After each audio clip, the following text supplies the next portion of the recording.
This is funny. So, NBA Players Association Executive Director, maybe you know the name, Dibs, Andre Iguodala. Yeah. You know him? I do. His son's got a big high school basketball game tonight. Iguodala. Yeah. Larry Bird, who's never met Jason Tatum before, and Julius Erving. That's Dr. J for those who don't speak ball. He's overrated. They all went to the locker rooms before the NBA All-Star game to stress competition and having a competitive game. Iguodala did the same with the rookies on Friday, and message was received based on that game. But on Sunday, those making $50 million a year, not so much. Right. Yeah. Yeah. And that's the way that goes. And I'm sure they went in there and they stressed it. And, some of the younger players looked at Julius Erving and thought, who the hell are you? Who are you? You're not my doctor. Who are you? Dr. J? My doctor's Dr. L. And, Elatrosh. Exactly. Who are you? So it's a shame that we've reached this point, but I do think that you have to go one of two ways. We can't pretend anymore that these guys are going to try and make it competitive, and you can't shovel money at them. If you give them each $500,000 to the winner, I mean, do they really care? Who was the lowest paid All-Star in the All-Star game? Probably making $15 or $20 million a year. Oh gosh, yeah. Maybe Halliburton, somebody who might still be on their rookie deal.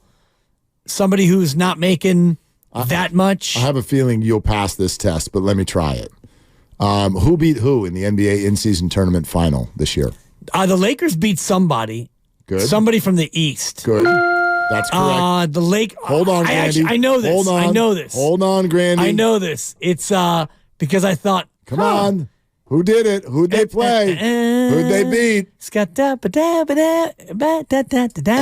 It was Atlanta, Mark. That is not correct. It was the Indiana Pacers. Oh, the Indiana Pacers. Father, I knew that. And but all that said, Took the stripes off. Stop acting like it any matters. of you gave a crap about the NBA in-season tournament, which I told you for 2 weeks leading up to it is stupid because it didn't offer the fans anything.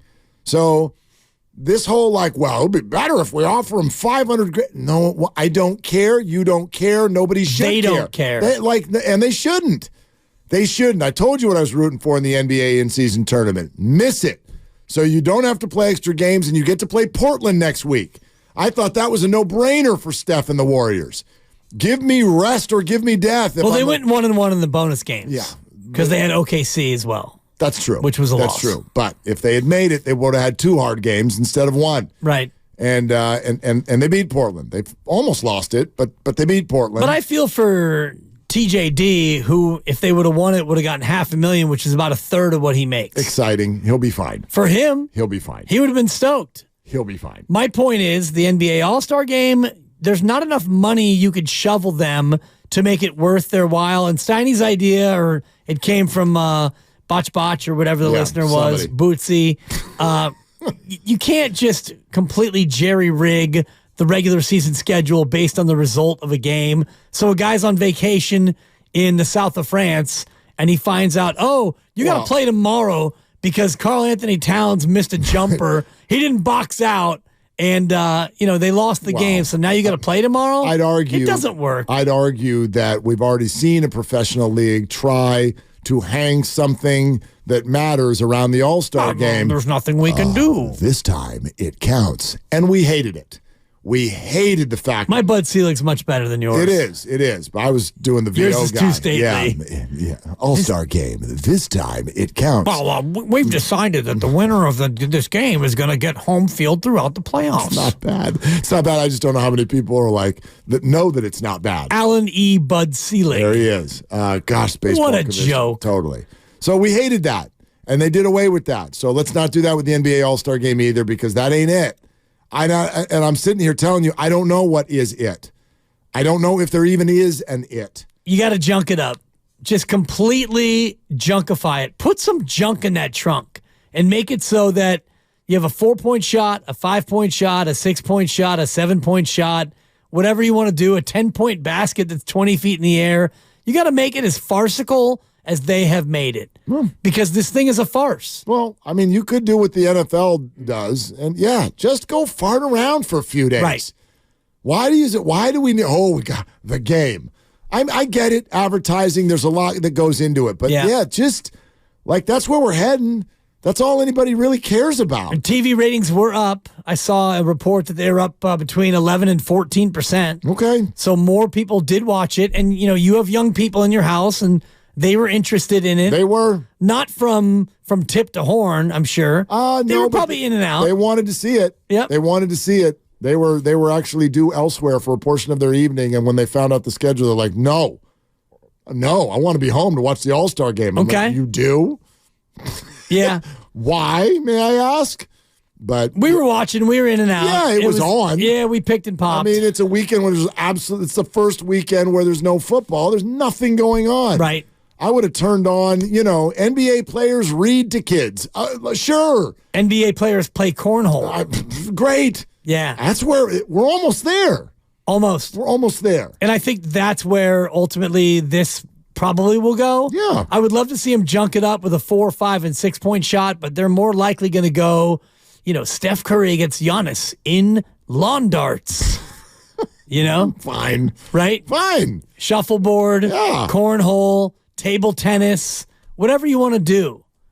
Badminton, watching LeBron hit the shuttlecock. I just think we've reached a point where is a repetitive cycle that's quite frankly frustrating and helps no one, which is NBA puts on an event, sports world comes together to watch it, and immediately go to social media to rip it. Like, I didn't watch the dunk contest. Who won it? No clue. No, I did. Did McClung win again? Yeah. Okay, great. That to me speaks to the biggest dysfunction. He's not even in the association. I know, but he's the defending champ, and now he's will won be again. 2 in a row. Yeah, so is McClung. The guy can't make a roster, but he's the dunk champ? I opened up Twitter while he and Jaylen Brown are doing their thing, and I'm just watching people tweet. I'm like, yo, if you hate it that much, turn it off. Can't. That's all it was. It's just a line of people being like, that's just stupid, and then turn it off. Why are you doing this to yourselves? There's no rule, fans. You don't have to watch this. And quite frankly, if you hate it so much, that's the message you need to send. Right?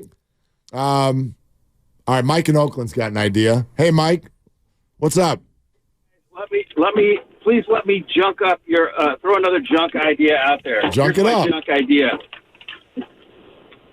Make the game to 21. Make it a half-court game. Have the NBA All-Star East squad square up against the West squad representing the G League. The G League guys, they want to get their shine. NBA guys, nobody wants to lose to their kid brother. So it's going to be a quick, spicy game.